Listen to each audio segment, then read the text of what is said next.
Afferent versus efferent. How can you distinguish these and what are their differences? I'm about to inform you. So afferent neurons, right?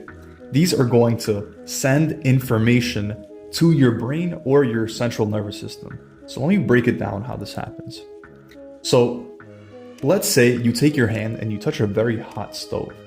Now, as soon as you touch that stove, your afferent neurons are going to go through an afferent pathway and send that signal to your central nervous system, or your brain rather. The best way to simplify this is you're having information from your peripheral nervous system go to your central nervous system or your brain. This is the afferent pathway, or afferent neurons are used for this type of pathway.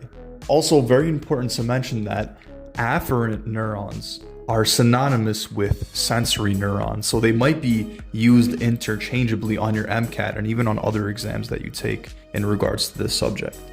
Now, as for efferent neurons, or an efferent pathway, these are responsible for carrying signals from your brain to your peripheral nervous system. So let's say, for example, you burn your hand, just like I mentioned previously. You burn your hand. Now that signal is being sent to your brain, that pain, that heat is being sent to your brain, and now your brain sends a signal back to your hand, and the neurons and the nerves in your hands move it away from that hot pan, hot pot, whatever is harming you, that harmful stimuli, right? It wants to avoid that.